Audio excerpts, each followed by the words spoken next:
Hello. I am Nena Schvaneveldt. I am an associate librarian at the Eccles Health Sciences Library. And I love and am fascinated by the way people use information and the way that librarians can help them do a better job with it. So just to get us started, and I recognize we're like at the end of TED Talk time, so people have asked you to think about a lot of things, but here's some more things to think about. How do you talk to your learners about information? And what perceptions do you have? Are they using it right or wrong? Do you cringe when they get on Google? And how do those perceptions influence the way that you teach? So, here's one of the things that I hear a lot as a librarian, which is everything is on the internet. It's not, first of all. And second of all, if we kind of follow this to a conclusion, that means that if everything is on the internet and somebody doesn't find it, that's their problem. And this can be a slippery slope down into a deficit model of thinking. So we don't see our learners as learners anymore. They're just a whole bunch of like Google searching problems. And that's not really nice or a good humanistic way to think of people. And certainly we can all develop our skills. And one way that I often hear to do this is, what if the librarians just came in on the first day of class and showed them all the resources they're going to need to know?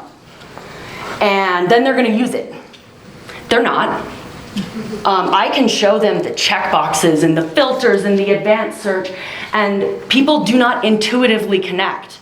This is how I can use Synol in the hospital. So I started to wonder, like, does it fit in with practice the way we were teaching it? And I honestly didn't know. I've never been a healthcare provider. I don't want to. And love what all of you do. But it's gross. And I tell students this too. And so I figured I had to ask, right? And I wanted to ask students, because I didn't want to just hear like, what library instruction would help you write that paper to get you through the semester? Because I care about what happens next. So I wanted to know, how do they take all of their training and their experience and their humanity and their doubt and make sense out of the problems that they see in healthcare? And what is that even like? So I did a study. I spoke with 25 students in 6 programs in interviews and solicited diary entries. These are future dentists, physicians, occupational and physical therapists, pharmacists and physician assistants. Nursing, you are not on here not because I don't love you, but because your entry to practice is undergrad, and all of these are grad programs. So it would be 2 different. These are, oh goodness, I completely lost my train of thought. Thank you for bearing with me, I'm nervous. Okay, so I spoke to them at the early clinical education, so the moment where they're moving from the classroom into the clinic.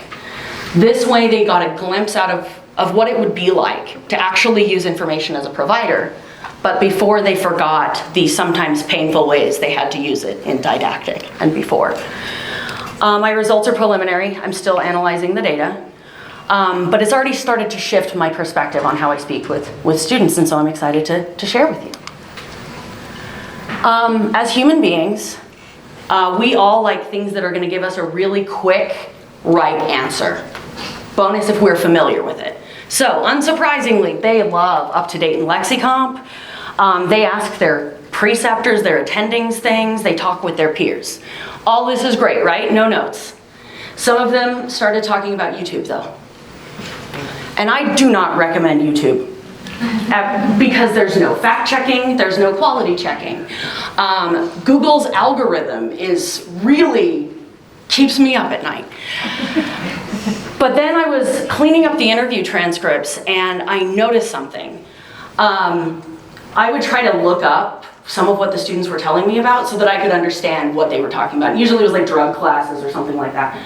But there was a particular approach to delivering an anesthetic that was not in any of my databases. Guess where it was? It was on YouTube. So our students who like procedures freaking love watching procedures on YouTube. Social media also came up, and honestly, I'm not that upset if people are getting ideas from like Twitter or TikTok. And most of them used it in conjunction with other more reliable sources, as this participant talks about, just kind of like adding things, and then they're getting some low effort professional development. I thought that was pretty cool. They really don't like not knowing things. And it's not just because they're smart people or that they even want to look smart. It's because when they don't know something, then there's a problem they can't solve. They're facing a lot of problems with like errors in dosage or weird presentations or discrepancies between experts. And oh my gosh, my train of thought, she just keeps going away. I'm so sorry. Okay. And they were able to describe the way they use information now as part of not a deficit narrative, but a more strengths-based integrated narrative. Sometimes starting from childhood through school, undergraduate, work, personal life, all the way up to professional school, which they kind of characterized as, first you memorize a whole lot of background, and then you move into a nice little clinical scenario, and you're in a box. So you know that it's going to relate to that class. And then all of a sudden you're in clinic, and anything can happen. There are no more boxes.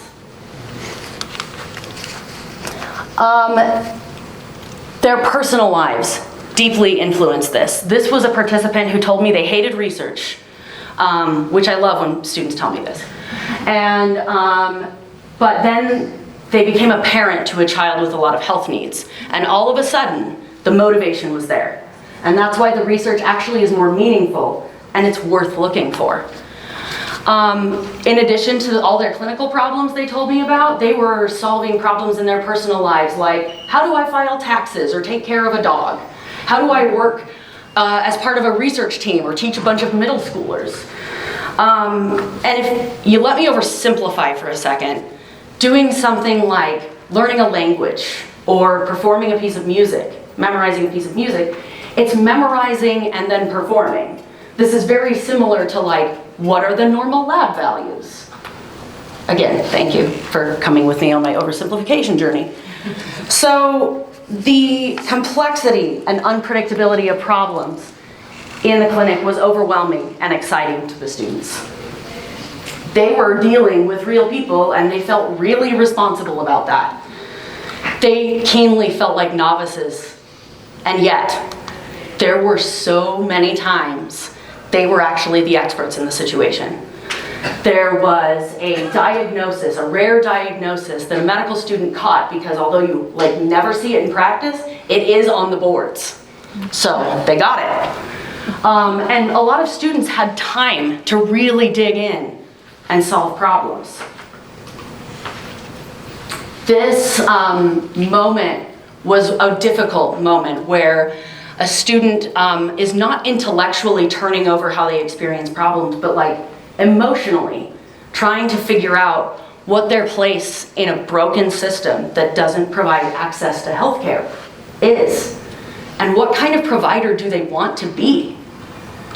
They describe themselves aspirationally as competent, efficient, effective, or solid. They wanted to help their patients feel at ease. They wanted to help their patients make good decisions. They wanted to help people.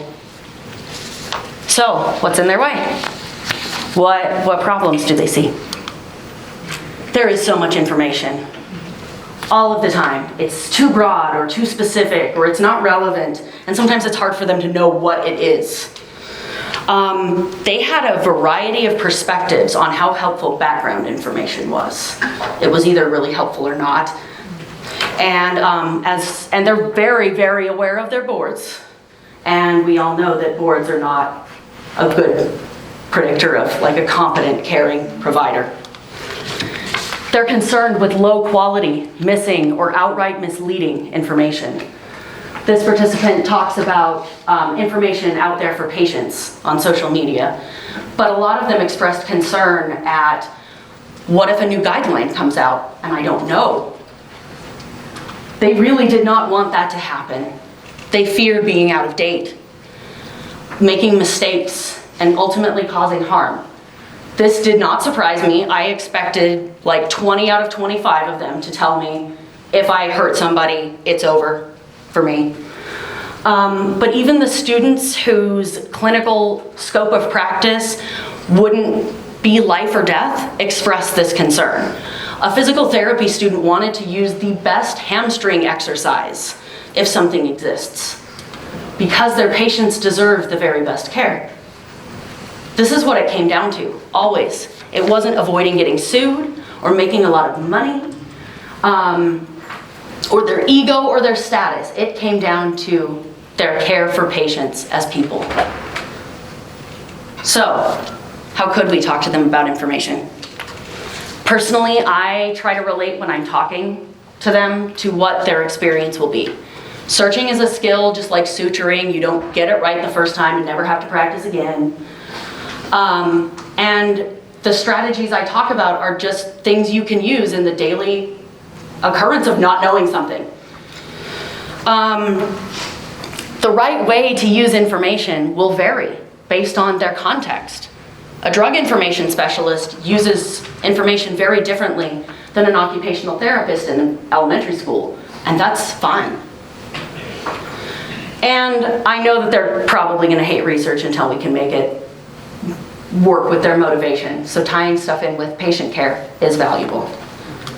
So information is everywhere, and it's only going to get more everywhere. It's exciting and scary to think that something said today can change everything if we find it worth listening to. We're all learning together, and so I propose that we do so with kindness and empathy, that these things are harder than they seem. And instead of looking at ourselves and each other for what we lack, why not combine our strengths and go forward together? Because we all want the same thing: to do well in our practice, to make a positive change in the world, to heal and not harm. So, acknowledgements. Students, I got a research stipend to pay them to talk to me, which is nice. And please ask me questions about this. I want to talk about it forever. And then this was part of the Institute for Research Design and Librarianship. And then a parting quote. It's kind of terrifying, but fine. It's going to be fine. It's the same student who gave the quote of the title.